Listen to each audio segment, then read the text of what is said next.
नमस्कार, good morning दोस्तों। स्वागत है आप सभी का हमारी क्लास में। हम बात कर रहे हैं राजस्थान में जो वन है उनको लेकर और उनके इतिहास को लेकर, कितने प्रकार के राजस्थान में हमको वन मिलते हैं, विशेषताएं क्या है और किस प्रकार हम उनको एक डिटेल में समझ सकते हैं। थ्योरी के जैसे समझ सकते हैं, लंबे समय तक याद रहे ऐसे हम समझ सकते हैं। तो कोशिश कर रहे हैं कि हम राजस्थान के वनों को काफ़ी अच्छे से समझें, क्योंकि हर एक स्टेट, चाहे राजस्थान ही क्यों, भारत हो चाहे दुनिया का कोई भी देश हो, पूरी दुनिया में हर जगह वन होना जरूरी है। जलवायु होना अ, जलवायु के लिए वन होना जरूरी है, ठीक है। पर्यावरण के लिए वन होना जरूरी है। वहाँ के पारिस्थितिक तंत्र के लिए वन होना जरूरी है। वही नीतियाँ हर एक राज्य में भी लागू होती है तो हर एक देश में भी लागू होती है, हमारे भारत के लिए भी लागू होती है। हमने यहाँ पे एक शब्द की बात की कि नीतियाँ। पिछली क्लास में हमने क्या देखा है, अब पिछली क्लासों में जो भी हमारी 3-4 क्लासें वनों को लेकर हुई, हमने उनमें देखा है कि किस प्रकार रियासतों ने अपने फैसले बदले। जो रियासतें पहले शिकार करने में मौज किया करती थी, मतलब वो कंपटीशन किया करती थी, वो रियासतें किस प्रकार बदल गई, उन्होंने प्रतिबंध लगाना शुरू कर दिया। हमने ये भी समझा कि अंग्रेजों के द्वारा भी जो वन नीतियाँ बनाई गई उनमें प्रतिबंध लगाया गया, आरक्षित वनों को अलग रखा गया, संरक्षित वनों को अलग रखा गया, और जिन वनों को इन दोनों श्रेणी में नहीं रखा जा सकता था उनको अवर्गीकृत वन श्रेणी में रख दिया गया। ये हमने डिटेल में देखा। उसके बाद हमने, जैसे ही हम आज़ाद होते हैं तो हमने हमारे जो पारिस्थितिक तंत्र है, पर्यावरण है, वन है, उनको लेकर कानून बनाया। तो कानून बनाने के लिए हमारे पास एक संस्था होनी चाहिए थी। उस संस्था के लिए हमने क्या किया, 1950 के अंदर वन विभाग बनाया। 1950 के अंदर हमने क्या किया, वन विभाग बनाया। अब वन विभाग तो बना दिया, लेकिन वन विभाग के हाथ में क्या क्षेत्राधिकार होंगे, इनको लेकर हमको कुछ रूल चाहिए होते हैं। तो हमने फिर कुछ सालों बाद 1952 के अंदर एक्ट बना दिए, फॉरेस्ट एक्ट जिसको कहते हैं, भारत वन अधिनियम हमने बनाया। कहाँ कब बनाया हमने, 1952 में बनाया। और हमको जरूरत थी कि हम हमारे राजस्थान में भी बनाए, तो एक साल बाद हमने 1953 में राजस्थान में भी बना दिया। यहाँ तक हमने डिटेल में समझा और आपको सारी चीजें हमने समझ में भी आ गई। लेकिन अभी हमने एक शब्द की बात की थी कि जो नीतियां होती है, जब तक हम नीतियां नहीं बनाएंगे तब तक हमारे जो एक्ट हैं वो काम नहीं करेंगे। तो हमने क्या किया कि इन्हीं के साथ हमने प्रथम वन नीति बनाई। ये बनाई 1952 में। प्रथम वन नीति हमने बनाई 1952 के अंदर। देखो, चीज को समझना, सरकार, हम देश आजाद होता है तो हमारी सरकार का प्राथमिकता क्या थी कि हमारे किसान जो है वो कृषि में सुधार करे, किसानों को ज़्यादा से ज़्यादा ज़मीनें दे ताकि वो ज़्यादा से ज़्यादा उपज कर सके, ताकि पूरे देश के अंदर अनाज को ले जाया जा सके या लोगों का पेट भरा जा सके, ठीक है। शुरुआत में बस इतना ही था कि लोग अपने जिंदा रह लें उतना ही उगाते थे, लेकिन सरकार चाहती थी कि ज़्यादा से ज़्यादा किया जाए। इसीलिए तो हमने नहरों का निर्माण किया, इसीलिए तो हमने संसाधन खेती के अंदर बढ़ाना शुरू किया। तो ये सारी प्रोसेस हमने क्यों की, ताकि किसान ज़्यादा से ज़्यादा खेती कर सके। अब ज़्यादा से ज़्यादा खेती करेंगे तो बताओ, जंगलों को तो काटना पड़ेगा ना। अभी जो आपके सामने जो पेड़ पौधे दिखते हैं, आने वाले सालों में आपको वो पेड़ पौधे दिखेंगे क्या? अभी आपने, आपके 10 साल पहले की आप सोचिए, कितने सारे पेड़ पौधे जो कट गए हैं, आज को आपको नजर भी नहीं आते हैं। तो शुरुआत में जो जंगल हुआ करते थे उनको भी उनको काटना था। तो सरकार या तो औद्योगिकरण के लिए जमीन जब अपने अंडर में लेगी तब क्या करेगी, जंगलों को काटेगी, या खेती के विकास के लिए जंगलों को काटेगी, या लोग पशु चराएंगे, जो भी करेंगे उनमें भी जंगल का नाश होगा। ये सारी चीजों को देखते हुए हमने क्या किया, 1952 के अंदर एक वन नीति लेके आए। और इसमें हमने क्या किया, देखो ध्यान से, इसमें हमने किया कि कोई भी राज्य हो, कोई भी राज्य हो, चाहे वो पूरा भारत हो चाहे कोई भी राज्य हो, हमने एक नीति बना दी। और उस नीति के अंदर हमने ये कहा कि 33% वन होने चाहिए। अब हमने 50% क्यों नहीं रखा, 70% क्यों नहीं रखा, 33% ही क्यों रखा? तो इसका भी एक आंसर हमारे सामने आता है, वो है कि हमारा जो देश है वो मानसूनी प्रक्रिया पर निर्भर करता है। मतलब जो हमारी जलवायु है वो मानसूनी है। मतलब हमारे देश में जब बारिश आती है तभी हमको पानी मिलता है, बाकी हमको पानी नहीं मिलता है। तो ये व्यवस्था है इस पर निर्भर करता है हमारा देश, मानसून पर, वर्षा पर निर्भर करता है। वर्षा पर निर्भर करता है तो हमें यहाँ पे काफी सारे अलग अलग प्रकार के वन देखने को मिलते हैं। अब कई सारे ऐसे वन भी है जहाँ पे हम उनको जंगल नहीं बना सकते हैं। अब वन तो हमको रेगिस्तान में भी मिलते हैं, लेकिन क्या हम उसको जंगल कह सकते हैं? क्या हम नहीं कह सकते हैं। तो ऐसी स्थितियां भारत के अंदर काफी सारी जगहों पर मिलती है। अब हम टारगेट लेके चलते हैं कि 50% वन दे दो, चाहिए हमको तो राज्य के अंदर, राजस्थान के अंदर 60.11% क्षेत्रफल तो मरुस्थल फैला हुआ है। आप बताइए हम वहां पे वन कहाँ पे ढूंढते फिरेंगे? ठीक है। तो ऐसी स्थिति में हमने सब कुछ को देखा, सब कुछ सोचा, और उसके बाद हमने एक भारत वन नीति बनाई, प्रथम वन नीति बनाई भारत की। और इस प्रथम वन नीति के अंदर हमने क्या किया, 33% का हमने वनों को लेकर प्रायिकता दी कि हर एक स्टेट के अंदर या पूरे देश के अंदर 33% वन तो होने ही चाहिए। मतलब पूरे देश का 33% हिस्सा अगर हम वन में तब्दील कर देंगे तो आप मान के चलिए कि सभी राज्यों में 33% हिस्सा वनों का हो जाएगा। अब यहाँ पे एक दिक्कत हो रहा है, वो दिक्कत क्या थी? देखो, हमने लक्ष्य तो ये बना दिया, बाद में लिखना इनको, लक्ष्य तो ये बना दिया हमने, क्या बना दिया कि 33% हमको वन चाहिए ही चाहिए, लेकिन क्या करें? अब बताओ क्या दिक्कत आ सकती है? आप खुद बताओ। क्या हमारे देश में समतल जमीन नहीं मिलती है? बिल्कुल। क्या पहाड़ियां हमको नहीं मिलती है? हमको मिलती है।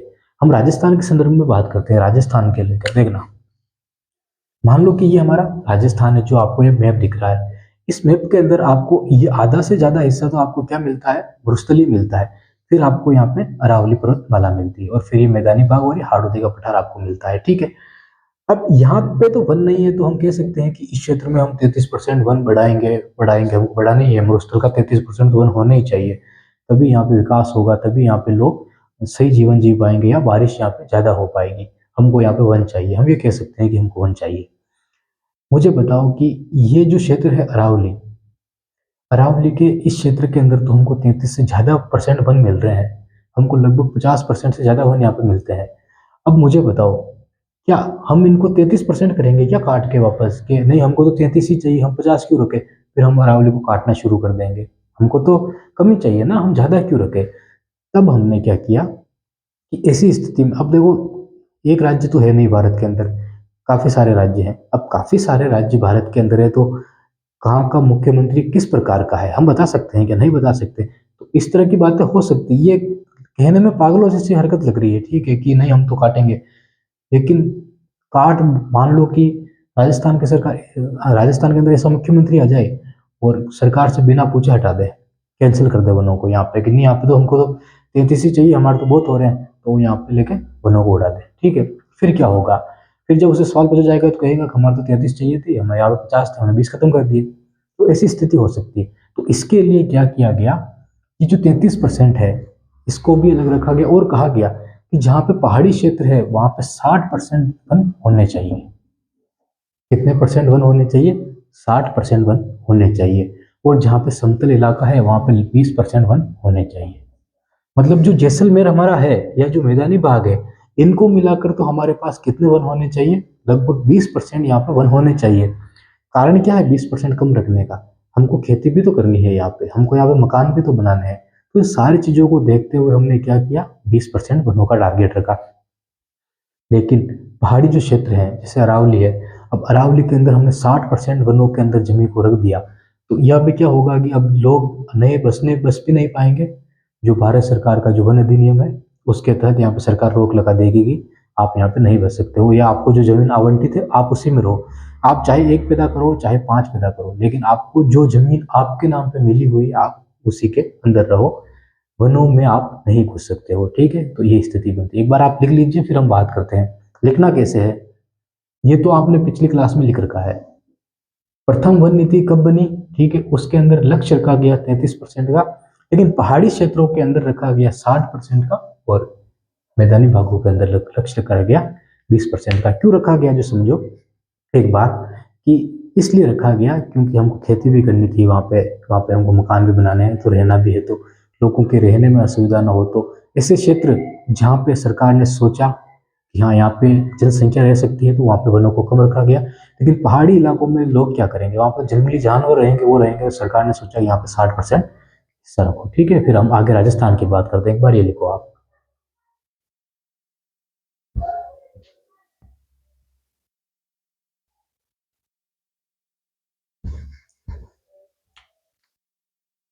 लिखा।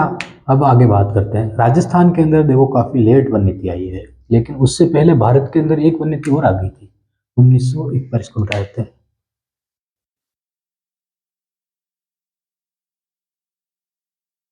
यहाँ पे एक चीज समझना, हुआ क्या था देखो। 1952 के अंदर प्रथम वन नीति आई।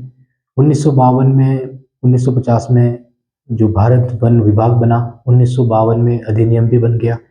ये सारी जो चीजें हुई ना, उस वक्त हमारा देश इतना तरक्की वाला नहीं था। शुरुआत थी, हमको तो बस नाम देने थे उस विभागों के, हाँ ये विभाग है, वो विभाग है, ये विभाग है। राज्यों में भी हमको तो मुख्यमंत्री चुनने थे, राज्यों का गठन भी हमको करना था, उनके ऊपर जिले भी हमको बनाने थे, सारी प्रक्रियाएं हो रही थी। तो उस वक्त हम इतना ध्यान नहीं दे पा रहे थे। धीरे धीरे हमने ध्यान बढ़ाना शुरू किया। हमको जब लगने लगा कि हमने 1952 में वन नीति बना दी, लेकिन हमने तो ये सोचा था कि लोग चाहेंगे कि वनों को बचाएं, वो चाहेंगे कि हम ज़्यादा से ज़्यादा पेड़ लगाएं, लेकिन इसका उल्टा हो रहा था। सरकारें खुद ही खनन कार्य करवा रही थी, सरकारें खुद ही लकड़ियां काट के बिचवा रही थी। लोगों की अब बात करें, ठीक है, 4.5 लाख हेक्टेयर की जमीन को हमने ऐसे ही वनों, मतलब ना, कटाव कर दिया, वनों को काट दिया हमने, ऐसी स्थिति बनी। तो ये चीजें अब आपके सामने पॉइंट क्या उठते हैं। जो हमने लक्ष्य दिया था 33% का, हम उसमें पिछड़ते जा रहे थे। हमने जो सोचा था कि वन आवरण के अंदर वृद्धि होगी, वो वृद्धि नहीं हुई। ठीक है, ये दोनों पॉइंट एक, मतलब एक चुभते हैं कि हाँ, इस प्रकार की चीजें जो होनी चाहिए थी वो नहीं, सरकार को भी लगने लग गया। और एक चीज और है कि 1980 के अंदर हमने फिर से भारत अधिनियम बनाया, जो संरक्षण अधिनियम हमने बनाया वो। लेकिन उसकी बात आज की क्लास में हम नहीं करेंगे, क्योंकि आज की हम वन नीति की बात करेंगे, इसलिए उसको छोड़ेंगे। लेकिन एक पहलू को हमको छूना पड़ेगा। सभी को पता है, 42वें संविधान संशोधन के अंदर हमने क्या किया था। हमने, इमरजेंसी चल रही थी, इंदिरा गांधी सरकार के द्वारा 42वां संविधान संशोधन 1976 लाया गया। उसमें इंदिरा गांधी सरकार के द्वारा एक मूलभूत कार्य किया गया कि वनों को डीपीएसपी में भी जोड़ा गया और मूल कर्तव्यों में भी जोड़ दिया गया, और लिख दिया गया कि नागरिक का कर्तव्य होगा कि वो वनों की रक्षा करे। कोई भी नागरिक वन्य जीवों को मारने की कोशिश नहीं करेगा, बल्कि उनको बचाने की कोशिश करेगा। मतलब नागरिकों के हाथ में भी पावर दी गई कि आपकी भी जिम्मेदारी है कि आप भी वनों को बचाइए। ठीक है। दूसरा, 48(1) के अंदर, अनुच्छेद 48(1) के अंदर भाग 4 में क्या किया गया, समवर्ती सूची के अंदर वन को शामिल कर दिया गया। ये पहला और खतरनाक कदम था सरकार के द्वारा। यहाँ पे 1980 अधिनियम लागू नहीं हुआ, 1980 तो काफी दूर था, 4 साल दूर था। लेकिन ये पहला कदम था और इतना ताकतवर कदम था कि सरकार को 1900 अधिनियम जो बनाया गया, उसकी पावर यही से मिलती है। अब आप सोचिए, समवर्ती जो सूची है, उसके अंदर बनाया गया कोई भी कानून, उसमें लास्ट में किसका अधिकार होगा, सरकार का अधिकार होगा, राष्ट्रीय नीति वहां पे लागू होगी। ये सारी चीजें हैं। तो हम इस 1980 अधिनियम को अगली क्लास में देखेंगे। अभी हम सेकंड वन नीति पर बात करते हैं, और वो है 1988। पहली वन नीति 1952 के अंदर जब हमने बनाई, तब हमने देखा कि जो नीतियों में जो लक्ष्य थे वो पूरे नहीं हुए। दूसरी वन नीति हम लाए। हमने यहाँ पे पर्यावरण को लेकर, पारिस्थितिक तंत्र को लेकर, वनों को लेकर, जंगलों को लेकर, मिट्टी को लेकर, जल को लेकर, जो भी वनों के लिए बेहतर हो सकता है, हमने सबको एक साथ जोड़ा। और यहाँ पे काफी ज्यादा ताकतवर तरीके से हमने इस वन नीति को बनाया। अब आप सोचिए, पहली जो वन नीति बनी, उसमें अधिकार किसके हाथों में था, सब राज्यों के हाथों में था। क्योंकि 1942वें संविधान संशोधन 1976 के बाद ही तो ये पावर केंद्र सरकार के हाथों में आई। उससे पहले तो ये पावर किसके हाथों में थी, राज्य के हाथों में थी। जब ये पावर सरकार के हाथ में आ गई, उसके बाद सरकार ने ये कहा कि आज के बाद आप वनों को डाइवर्ट नहीं कर सकते हो। डाइवर्ट का मतलब समझ रहे हो ना, कि आप किसी को दे नहीं सकते हो, या वन की भूमि को आप ले नहीं सकते हो। पहले क्या करते थे सरकारें, पट्टे के रूप में दे देती थी कि आप इतने दिन रखिए, ठीक है, वहां पे लोग करते थे। दूसरा, आप खनन कार्य बिना सरकार की अनुमति के आप नहीं कर सकते हो। मतलब हर एक चीज ऐसी जो वनों को नुकसान पहुंचाती हो, आप नहीं कर सकते हो बिना किसकी अनुमति के, सरकार की अनुमति के, या बिना वन विभाग की अनुमति के। और वन विभाग कहाँ पे बैठेगा, केंद्र में बैठेगा। ये आपको अच्छे से समझ में आया कि नहीं आया, हम आगे बात करते हैं। 1988 के अंदर हमने देखा कि इस 1988 के अंदर हमारे सामने सामाजिक लाभ की जगह हम व्यवसायी, ठीक है समझना, सामाजिक लाभ की जगह हम व्यवसायीकरण को प्राथमिकता दे रहे थे। एक पॉइंट ये भी काफी इंपॉर्टेंट था। 33% की जो हमने वन को लेकर बात की थी, लक्ष्य निर्धारित किया था, तो हमने सोचा था कि हम सामाजिक लाभ को प्राथमिकता देंगे, वहां पे रहने वाली जनजातियां, फल फ्रूट जो भी है उनसे वो कमाएगी, लेकिन हमने तो निरंतर वनों की कटाई करना ही शुरू कर दिया। तो सामाजिक लाभ के लिए हमारी जो नीतियां थी वो कमजोर तरीके से उतारी गई थी। हमने सोचा कि लोग समझ जाएंगे, लेकिन लोगों ने नहीं समझा, और राज्य सरकारें भी क्या कर रही थी, अपने व्यवसाय के लिए कार्य कर रही थी। उसके बाद इस नीति ने संरक्षण को उत्पादन पर सर्वोच्च प्राथमिकता दी, संरक्षण के लिए, वनों का संरक्षण करने के लिए। इसको कहते हैं जॉइंट फॉरेस्ट मैनेजमेंट, ठीक है। 1988 के अंदर वन नीति आई, दूसरी वन नीति, इसको लिख लीजिए, वन नीति। 2-3 लाइनें खुद से सोच के लिखना, जो हमने इतनी बात की कि 1988 की वन नीति क्यों लाई गई, इसलिए लाई गई क्योंकि 1952 वाली वन नीति कमजोर पड़ रही थी, ठीक है।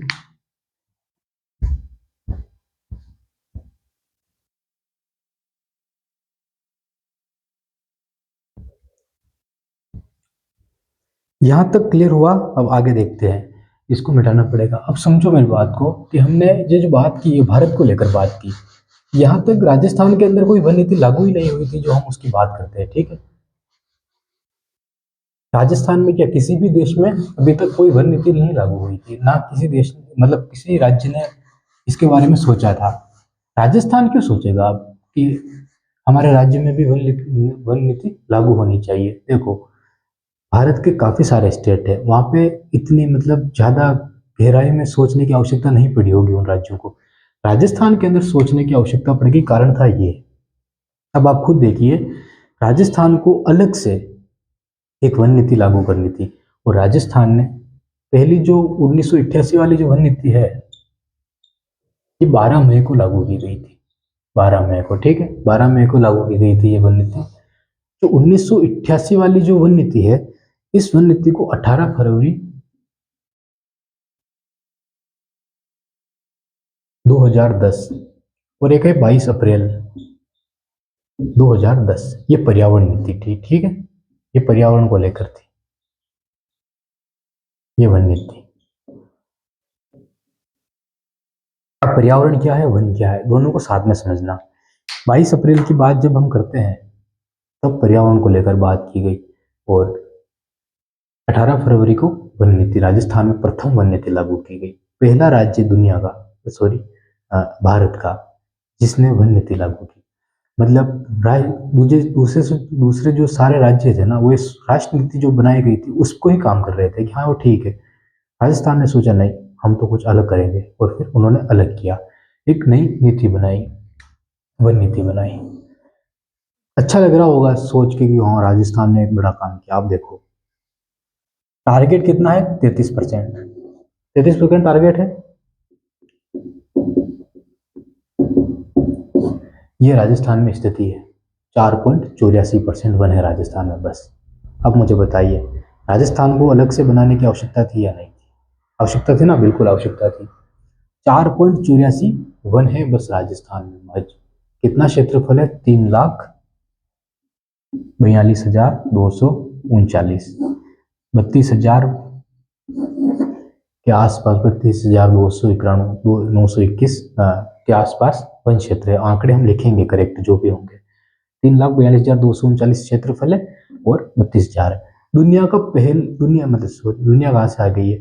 भारत का सबसे बड़ा राज्य है राजस्थान, पहले नंबर पे आता है क्षेत्रफल में। वन में 10वें नंबर पे आता है। ये देखो आप कितना पीछे है, पर ठीक है, मरुस्थलीय इलाका है इसलिए पीछे है। हम बात करते हैं अब वन नीति को लेकर, तो हमारी इंपॉर्टेंट बात है, हम उसको बात करते हैं। वन काफी कम है, 4.84% ही वन है। अब हमको क्या करना है, यहाँ पे एक अलग से वन नीति लागू करनी थी, और हमको टारगेट बनाने थे कि टारगेट क्या बनाए। तो टारगेट तो हमने 2023 में जाके बनाए। यहाँ पे हमने क्या किया कि हमको खेजड़ी को बचाना था। यहाँ पे सबसे मेन काम तो था कि हम खेजड़ियों को बचाएं, खेजड़ी लगाएं, खेजड़ी को बचाएं। इस क्षेत्र के अंदर हमको खेजड़ियां ही बचानी थी बस, ठीक है। इस क्षेत्र में संरक्षण करना था। सबसे पहला मरुस्थल का अगर बचाना है तो हमको खेजड़ियाँ बचानी हो, और खेजड़ियों के लिए हमको संरक्षण करना पड़ेगा उनका। दूसरी स्थिति थी कि जो अरावली है हमारी, उस अरावली के अंदर जो चीज़ें हैं, क्या है, पेड़ है, पौधे हैं, पेड़ पौधे हैं, ठीक है, वनस्पति है, बारिश होती है, मिट्टी है, चट्टानें हैं, तो एक पारिस्थितिक तंत्र बनता है वहाँ पे। पहाड़ियाँ हैं बड़ी बड़ी, वहाँ पे जानवर भी रहते हैं, वन्य जीव जो भी है वो भी रहते हैं। तो ये सारी चीज़ें हैं, इनको हमको बचाना। अब अगर वहाँ पे पेड़ों की कटाई शुरू कर दें तो वहाँ पे जो मिट्टी है वो कितना खतरनाक तरीके से अपरदन होगा, मिट्टी अपरदन, मृदा अपरदन जो हम कहते हैं, कितनी खतरनाक तरीके से होगा। और जो उपजाऊ जो चीज़ें वहाँ पे ज़मीन है वो सारी तो बह बह के चली जाएगी, मिट्टी उपजाऊ जो है। उसके बाद जो मरुस्थलीकरण की जो रफ्तार पकड़ेगी इधर से उधर जाने के लिए, कौन रोक पाएगा उसको? तो हमने ये सोच के ये चीज़ें की। उसके बाद है कि एक तो है कि वन भूमि का टुकड़ा नहीं है, ठीक है कोई, और दूसरा जलवायु, पेड़ का संरक्षण। राजस्थान में इन सब काम को करना है। तो इसके लिए हमने एक तो 22 अप्रैल 2010 को पर्यावरण नीति लागू की, और पहली बार हमने 28 फरवरी 2010 को वन नीति लागू की। ये करेक्ट आपको समझ में आया कि नहीं आया? ये तारीखें हैं, यही पूछ ली जाती है। वो काफ़ी सिंपल क्वेश्चन पूछा जाता है, डेफिनेशन के रूप में पूछ लिया जाता है बनाकर। यहाँ तक आपको और कुछ छटा तो नहीं? हमने बात कर ली कि देश का सबसे पहला राज्य है ये जिसने ये वन नीति लागू की। मतलब भारत के सभी राज्य राष्ट्र नीति पर काम कर रहे थे, राजस्थान ने कुछ अलग करके दिखाया है यहाँ पे। और वन को बचाना है, 4.84% ही वन है, 33% हमको चाहिए, तो कुछ तो करना था, तो यहाँ पे सोचा। लेकिन बढ़े कि नहीं बढ़े वो तो हमारी अगली अगली क्लासों में, आने वाली क्लासों में आपको पता चलेगा। बहुत बहुत धन्यवाद आपका। क्लास कैसी लगी कमेंट करके हमको जरूर बताना।